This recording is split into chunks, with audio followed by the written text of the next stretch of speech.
as possible. Happy to take any questions.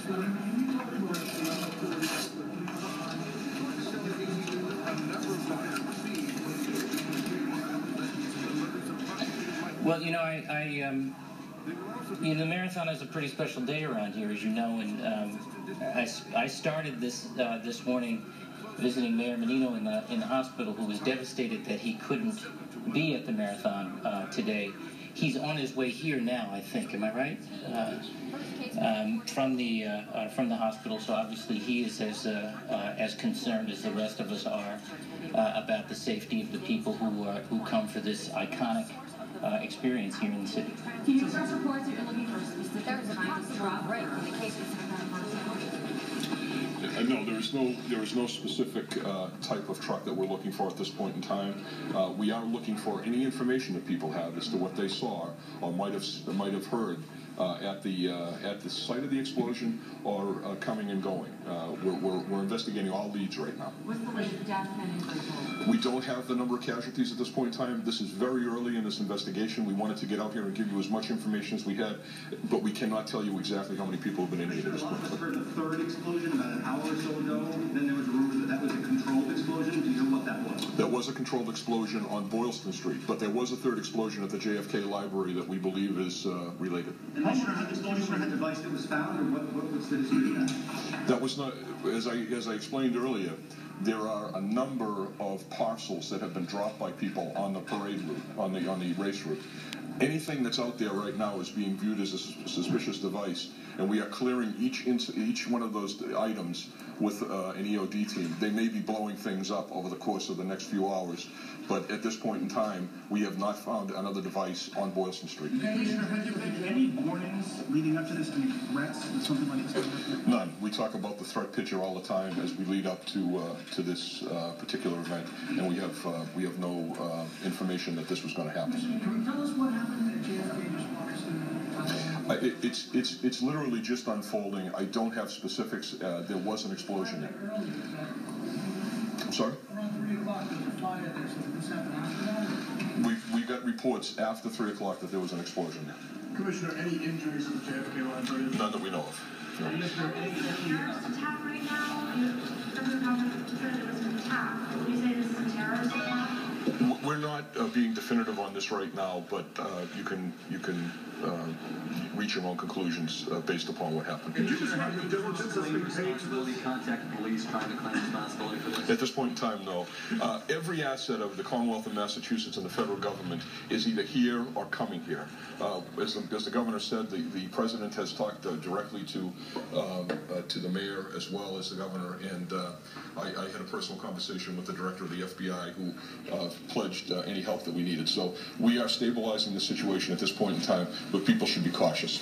That's all. Thank you all very much. Thank you. Thank you. Boston Police Commissioner Edward Davis, Governor Deval Patrick of Massachusetts, giving their first briefing on the situation. As the governor said, they don't have the whole picture yet of this horrific event, but here is what they know right now. They did confirm 2 explosions at 2:50, about 100 yards apart. Each scene had multiple casualties at that time. They also know of a third incident that took place at the John F. Kennedy Library in Cambridge, an explosion at the John F. Kennedy Library, but they have said they have not found any other explosive devices, and reports of multiple casualties at Boston area medical centers and hospitals. Don't have the full picture on that yet either. Again, even though they haven't found other devices, he stressed it's an ongoing event, Commissioner Davis did. And again, the JFK Library situation is still unfolding. We don't even know the extent of the damage there and exactly what has happened there, but we'll bring it to you as we have it. We do also have a new video of the original explosions, the 2 original explosions. We want to watch with you now. It's just coming in.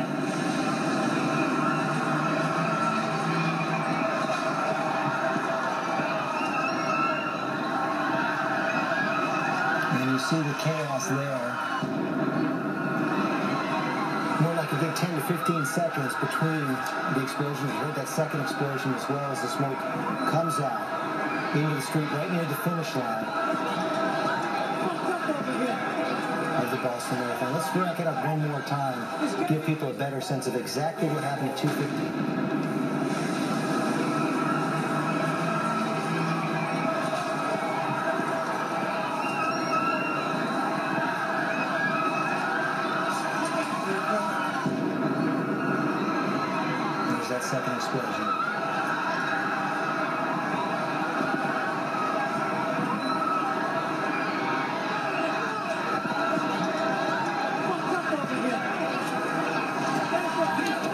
Absolute chaos at the finish line of the Boston Marathon, the 117th running of the Boston Marathon, 2:50 this afternoon, about 3 hours after the winners had crossed the finish line.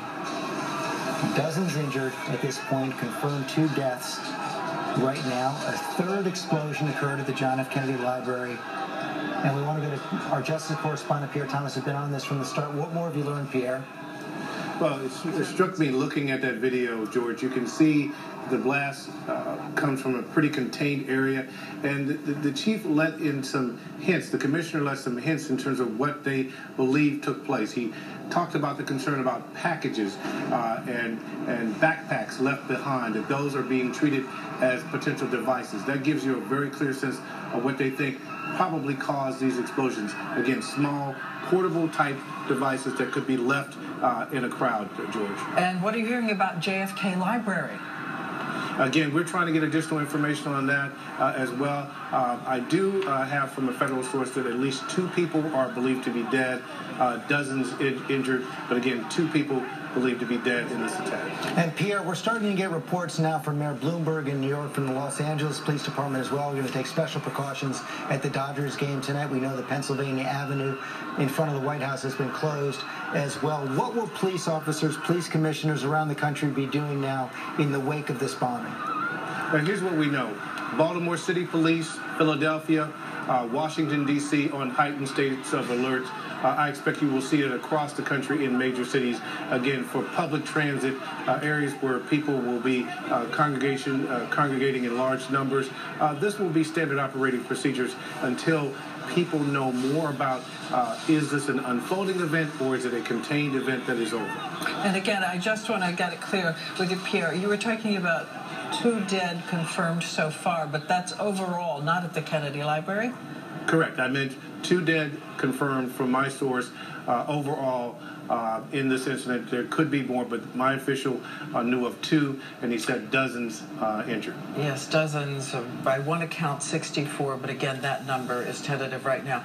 Commissioner Davis also said he asked everybody to send in leads, send in all possible leads in the situation, saying they have no specific report of a truck, which must have come up at some point. Pierre, have you heard about that? That somebody thought they spotted a truck?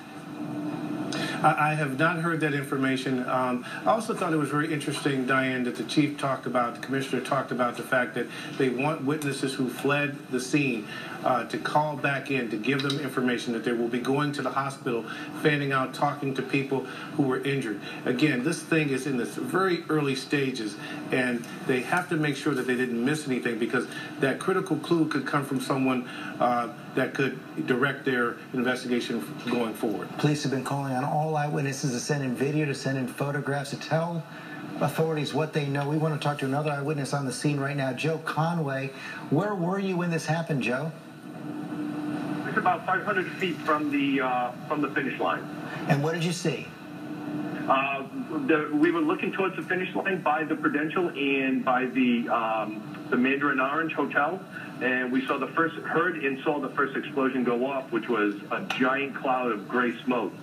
At that point, everybody around us, everything became very quiet, and we all looked at each other. I was with 2 other friends, and the second explosion about 5 seconds later went off, and that's at the point that we all yelled to each other, just run. So we started running up.